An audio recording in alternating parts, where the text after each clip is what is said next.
Welcome sir. ಇದೇ sir Bengaluru. ಮೊದಲು ಇದನ್ನ ಬೆಂದಕಾಳೂರು ಅಂತ ಕರಿತಾ ಇದ್ರು. ಕುಡಿಲಿ ಸರ್. ಇದು ನಿಮ್ಮ ಅತ್ತೆಯವರ ರೀಸೆಂಟ್ ಫೋಟೋ ಸರ್. ಹೆಸರು ಸರಸ್ವತಿ ಅಂತಿದ್ರು, ದುರ್ಗಿಗಿಂತ ಪವರ್ಫುಲ್ ಸರ್. ಇವ್ರು ನಿಮ್ಮ ಮಾವ ಸರ್. ಡೈನಾಮಿಕ್ ಇರೋ ಅಂದ್ರೆ ತಪ್ಪಾಗೋದಿಲ್ಲ.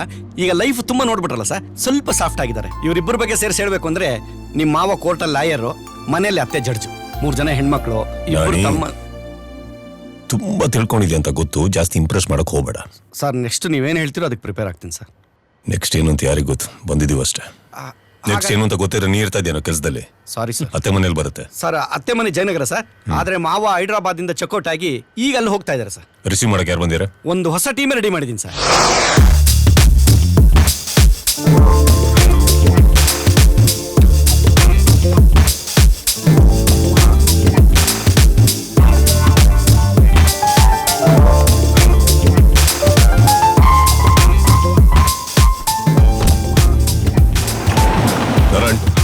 ಒಂದು ವೆಹಿಕಲ್ ರೆಡಿ ಮಾಡಿ. ಚಾಪರ್ ರೆಡಿ ಮಾಡಲ ಸರ್? ರೋಡಲ್ಲಿ ಹೋಗೋದಕ್ಕೆ ಗಾಳಿ ಇಲ್ಲಲ್ಲ. ಸರಿ ಸರ್. ಎಕ್ಸ್ಕ್ಯೂಸ್ ಮೀ, ಇದು ನನ್ನ ಕಾರು. ರೇಟ್ ಎಷ್ಟು? 80 lakhs. ನಾರಾಯಣ್ ಸರ್, ಕೊಟ್ಕೊಳ್ಸಿ ಅವ್ರಿಗೆ. American Express cheque equal to cash. Cash ಕೊಟ್ರೆ ಕಾರ್ ಕೊಡ್ಬೇಕಾ? ಇನ್ನೇನು ವಾರ್ನಿಂಗು ಕೊಡ್ಬೇಕಾ? ಟ್ಯಾಕ್ಸಿ. Thank you.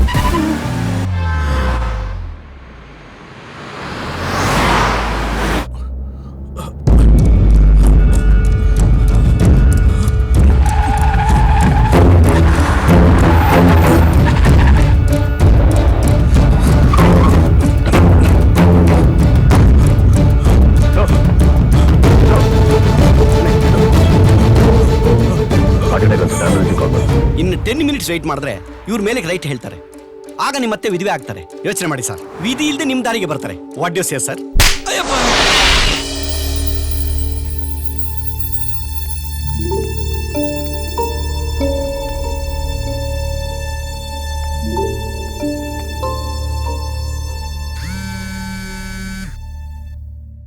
ನೋಡಿ ಚಕ್ರಪಾಣಿಯವರೇ, ನಿಮ್ ಸಾಲ ತೀರ್ಸೋಕೆ ನನಗಿನ್ನೂ ಸ್ವಲ್ಪ ಟೈಮ್ ಬೇಕು.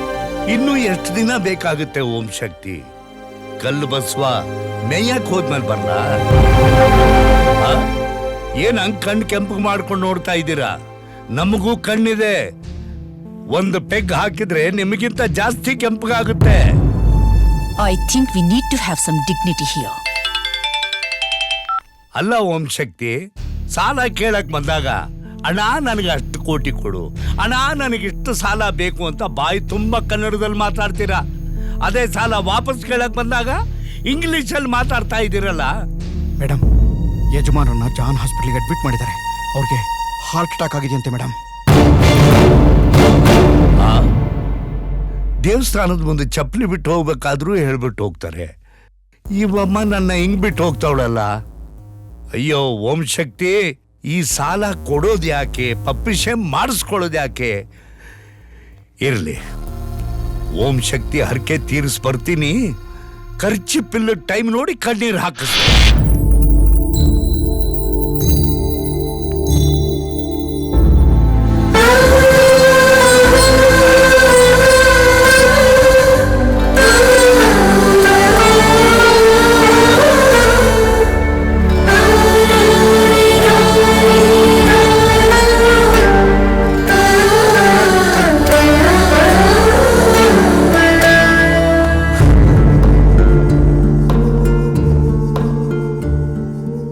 ಇನ್ನು 2 ಕಿಲೋಮೀಟರ್ ದೂರ ಹೋಗಿದ್ರೆ ಇನ್ನು ದೊಡ್ಡ ಹಾಸ್ಪಿಟಲ್ ಇತ್ತು. ಅಲ್ಲಿ ಕರ್ಕೊಂಡು ಹೋಗಕ್ಕೆ ನಿನಗೆ ಏನಾಗಿತ್ತು? ಮೇಡಮ್, 2 ಕಿಲೋಮೀಟರ್ ಅಲ್ಲಿ ಸ್ಮಶಾನನೂ ಇದೆ. ಹಾರ್ಟ್ ಅಟ್ಯಾಕ್ ಆದಾಗ ಫಸ್ಟ್ ಕ್ಲಾಸ್ ಟ್ರೀಟ್ಮೆಂಟ್ ಗಿಂತ first aid treatment is important. You better thank him.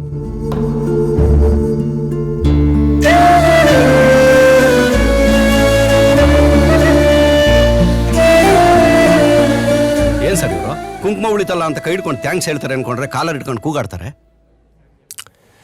ಆ ತಾಳ್ಮೆ ಅವ್ರಿಗೆ ಇದ್ದಿದ್ರೆ ಅವ್ರನ್ನ ಕರ್ಕೊಂಡು ಹೋಗೋದಕ್ಕೆ ಇಲ್ಲಿವರೆಗೆ ಯಾಕೆ ಬರ್ತಾ ಇದ್ವಿ? ಪ್ರಕಾಶ್,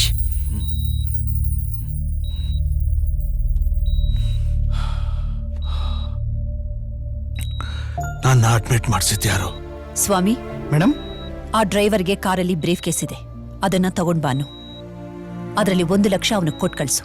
ಸರಿ ಮೇಡಮ್. ನನ್ ಜೊತೆಲಿ ಬದುಕೋಕ್ಕೋಸ್ಕರ ನೀನ್ ಆಸ್ತಿ ದುಡ್ಡು ಎಲ್ಲ ಬಿಟ್ಟು ಬಂದೆ. ಈಗ ನಾನು ಬದುಕಿಸ್ತವನ್ಗೆ ಅದೇ ದುಡ್ಡು ಕೊಟ್ರೆ ಹೇಗ್ ಸರ್ಸು? ನಾನ್ ಮತ್ತೆ ಮಾತಾಡಕ್ ಮಾಡ್ದವನ್ನ ಮಾತಾಡ್ದೇನೋ ಹಾಗೆ ಕಳಿಸಿದ್ರೆ ಆ ದೇವ್ರು ಕೂಡ ಮೆಚ್ಚೋದಿಲ್ಲ. ಹಲೋ, ಕರೀತಾ ಇದ್ದಾರೆ.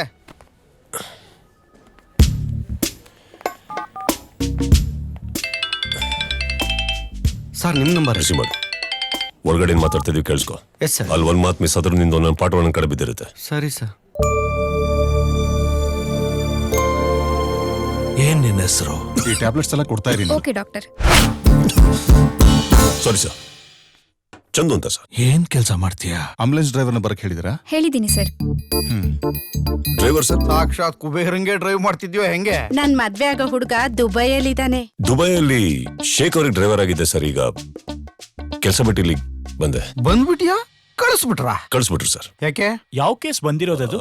ನೀರಲ್ಲಿ ಬಿದ್ದಿರೋದು ಸರ್. ಸರ್ ಅದು ದುಬೈಯಲ್ಲಿ ಶೇಖ್ ಇದಾರಲ್ಲ, ಅವ್ರ ಹೆಂಡತಿ ನೀರಲ್ಲಿ ಬಿದ್ದು ಮುಳುಗ್ತಾ ಇದ್ರು, ಅವ್ರನ್ನ ಕಾಪಾಡದೆ ಅದಕ್ಕೆ ಕಳಿಸ್ಬಿಟ್ರು ಸರ್. ದುಬೈ ಅಂದ್ರೆ ಬರೀ ಮರುಭೂಮಿ ಅಲ್ವಾ? ಅಲ್ಲಿ ಸಮುದ್ರ ಬೇರೆ ಇರುತ್ತಾ? ಸ್ವಿಮ್ಮಿಂಗ್ ಪೂಲ್ ಅಲ್ಲಿ ಸರ್. ಈಜಕ್ ಬರ್ದೆ ಸ್ವಿಮ್ಮಿಂಗ್ ಪೂಲ್ ಯಾಕೆ ಕಳ್ಸಿದ್ರು? ಕಲಿಯಕ್ಕೆ ಸರ್. ಅದೆಲ್ಲ ಹಾಳಾಗೋಗ್ಲಿ, ನಿನ್ ಯಾಕಪ್ಪ ಕಳ್ಸಿದ್ರು?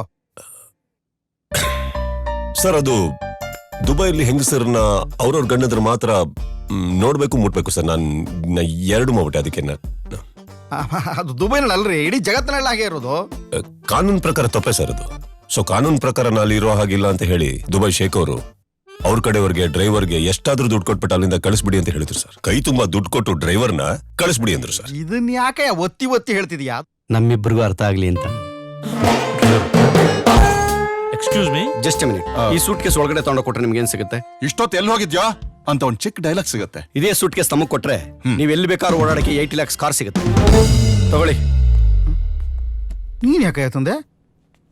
ನಮ್ ಡ್ರೈವರ್ ಅಲ್ಲಿ 80 ಲಕ್ಷ ಕಾರ್ ಕ್ಲೀನರ್ ಆಗಾದ್ರೂ ಇರ್ತೀನಿ, 60 ಲಕ್ಷ ಕಾರ್ ಡ್ರೈವರ್ ಆಗಿರಲ್ಲ ಅಂತ ಹೇಳಿ ನನ್ನ ಕೈ ಕೊಟ್ಟು ಕಳಿಸ್ದ. ನೀನ್ ಯಾರು? ಆ ಬೆಡ್ ಪೇಷಂಟ್.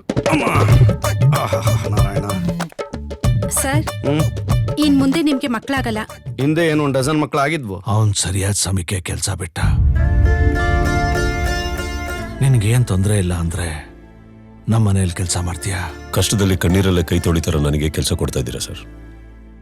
ಖಂಡಿತವಾಗ್ಲೂ ನಿಮ್ ಸೇವೆ ಮಾಡ್ತೀನಿ. ಪನ್ನೀರಲ್ಲಿ ಸ್ನಾನ ಮಾಡೋ ನೀವು ಕಣ್ಣೀರಲ್ಲಿ ಕೈ ತೊಳಿತಾ ಇದ್ದೀರಾ? ಅವನ್ ಯಾರೋ ಏನು ಅಂತ ಗೊತ್ತಿಲ್ಲ ಕೆಲಸ ಕೊಡೋದು ಸರಿ ಅಂತ ಅನ್ಸಲ್ಲ ಮೇಡಮ್. ಸ್ವಾಮಿ, ಸಾರಿ ಮೇಡಮ್. ಸ್ಯಾಲರಿ ಎಷ್ಟು ಕೊಡ್ಬೇಕು?